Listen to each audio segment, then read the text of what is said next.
എന്താ എന്താ പ്രശ്നം? കാര്യം ചോദിക്കുമ്പോ കണ്ണിറുക്കി കാണിക്കുന്നോടി. അയ്യോ സാറേ ഒരു മിനിറ്റ്. അയ്യടാ കണ്ടാലോടനെ കണ്ണിറുക്കി കാണിക്കാൻ പറ്റിയൊരു പീസ്. അല്ല നമ്മൾ ആരാ സാറേ?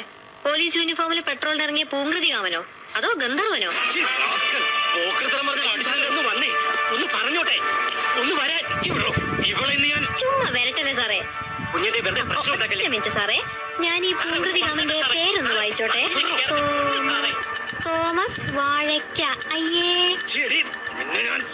ഓ സോറി, തോമസ് വാഴക്കാലി. സോറി. പക്ഷേ നല്ല അസല് മുഖപരിചയം. നമ്മൾ ഇതിനു മുമ്പ് ഓ യെസ് കിട്ടി. അല്പം മൂത്ത് നരച്ചെങ്കിലും കല്യാണം കഴിച്ചത് ഈയിടെ, വെരി റീസെന്റ് അല്ലേ? അല്ല, അടുത്തിടയ്ക്ക് മാനസമൈനയിൽ കണ്ടിരുന്നു കല്യാണ ഫോട്ടോ. പിന്നെ ചില ഗോസിപ്സും. അല്ല മാവാ, ഒരു 25 ലക്ഷം രൂപയും 250 പവന്റെ ആഭരണം കൊടുത്തിട്ട് നമ്മുടെ ആ കോലഞ്ചേരിയിൽ അബ്കാരി കോൺട്രാക്ടർ വിലക്ക് വാങ്ങിച്ച അതേ വാഴക്കാരി തന്നെയല്ലേ ഈ പുള്ളി?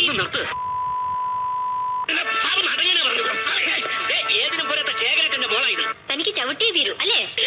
തന്റെ ഈ പൊന്തങ്കാലം അത്രയ്ക്കങ്ങ് തരിക്കുന്നുണ്ടെങ്കിലേ അതിന് കെട്ടിയെഴുന്നള്ളിച്ച് വീട്ടിൽ കൊണ്ടുവന്ന് നിർത്തിയിട്ടുണ്ടല്ലോ നല്ല നെയ്ക്കുമ്പളങ്ങാക്കെ കൈയും കാലും വെച്ച പോലെ ഒരു ചരക്ക്. മറ്റേ അബ്കാരിയുടെ ഒറ്റപുത്രി, അവളെ വേണം ചെന്ന് ചവിട്ടാൻ. എന്തായാലും കൂമ്പറുണ്ടോ വാഴക്കാലിക്ക്? അതിനെങ്ങാനും തന്നെ ഈ കാലൊന്ന് പൊന്തിപ്പോയാല് പിന്നെ കൊത്തി അരിഞ്ഞ് പട്ടഷാപ്പിൽ കൊണ്ടുപോയി കൊടമ്പുളിയിട്ട് കറി വെച്ച് വിൽക്കും അമ്മായിയപ്പൻ, അല്ലല്ലോ?